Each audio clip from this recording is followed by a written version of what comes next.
lately in the news, Nancy Pelosi just visited Taiwan, and China warned us that there will be repercussions if that happened, which they did just launch missiles right outside of Taiwan. What do you think about that? What are your thoughts on Well, her my visit? campaign actually issued a press release. I came out immediately to support Pelosi.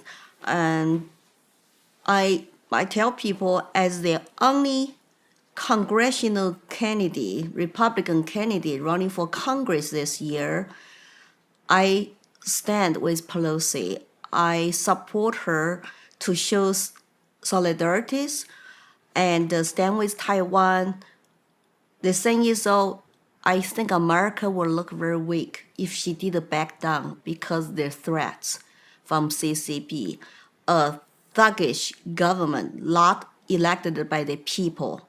Republic of China, which is Taiwan, has vibrant democracies and a lot more freedom than mainland Chinese. So let the CCP to control our elected officials' traveling itineraries. Gingrich went to Taiwan in the 90s. Why can't Pelosi decide she wants to go with a delegation? I even tweeted, if I was in the Congress, I would join her. I could be even, because I'm truly bilingual, right? I mean, Mandarin was my native, mother tongue language.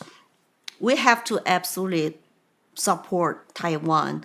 That's truly an example for 1.4 billion Chinese on mainland to say Chinese people are capable of freedom and democracy and free market capitalism. So people need to understand Chinese government in Beijing is a one-party dictatorship, not elected by people. That's why they don't care about the people.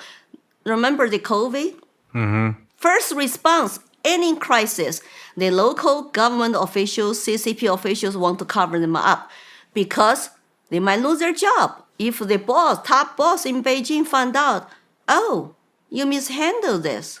So they want to cover up because they don't care about people's sufferings.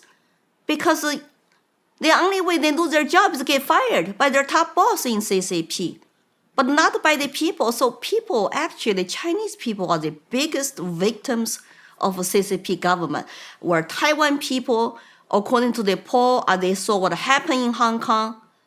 They don't want to go back to China because unification means they're going to lose their democracy and freedom. Who wants to do that? Yeah. Especially younger people in Taiwan. They learned from Hong Kong, like, hey, one country, two systems don't even work. What do you think their interest is in Taiwan? Why are they so fixated on Taiwan, despite possible repercussions if they interfere? They are afraid of Taiwan because, as I said, Taiwan is a free country with democracy, and communists hate freedom and democracy. And you know what they worry about most is Taiwan is an example for mainland Chinese.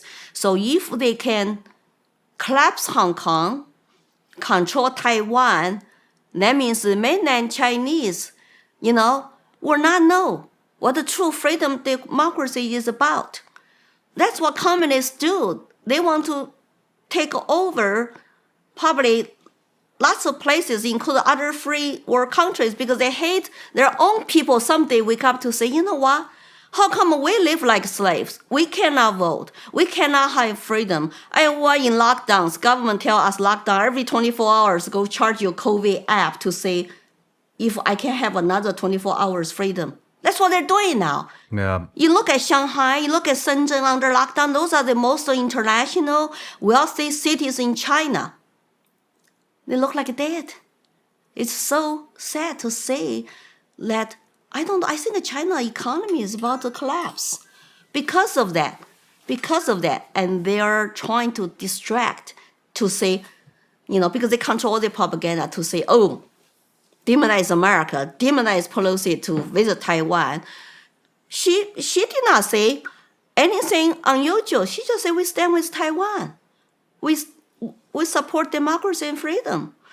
There's nothing wrong with that. Yeah. But the Chinese Communist Party now is doing all the trainings and all this stuff, and I'm glad she actually kind of called their bluff out.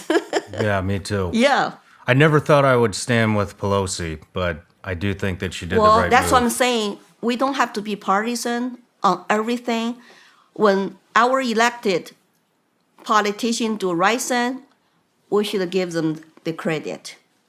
And I don't know how many people were Republicans on her delegation.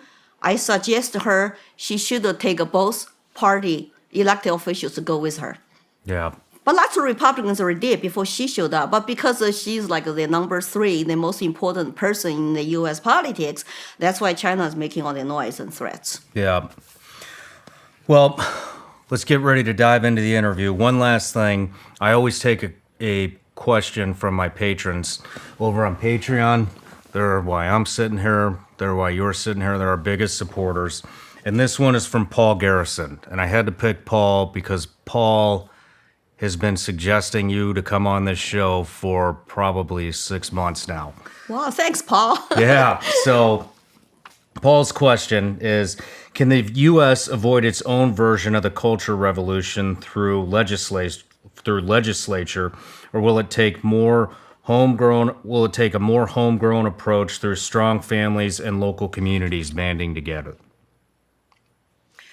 Well, I think the cultural revolution I see in America has been going on for probably 30-something years, maybe 40 years. So it's not like some magic wand that we can just legislate from federal level to change our culture. And I think that's a part of the communist people plan. Remember Yuri and Mesmerov who come out to say the communists have a plan for America. Mr. Bezmenov was born in 1939 in a suburb of Moscow.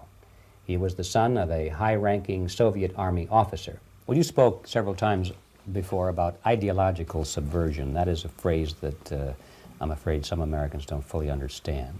When the Soviets use the phrase ideological subversion, what do they mean by it? Ideological subversion is the slow process which we call either ideological subversion or active measures, активные мероприятия in the language of the KGB, or psychological warfare. What it basically means is to change the perception of reality of every American to such an extent that despite of the abundance of information, no one is able to come to sensible conclusions in the interests of defending themselves, their families, their community, and their country. Through 4 stages. Hey everybody, I'm Shawn Ryan. Click here to subscribe to the Shawn Ryan Show YouTube channel for the hottest and most compelling interviews that you will not see anywhere else. I've also made a playlist of all the previous SRS episodes so they're easy to find. You can find that right here.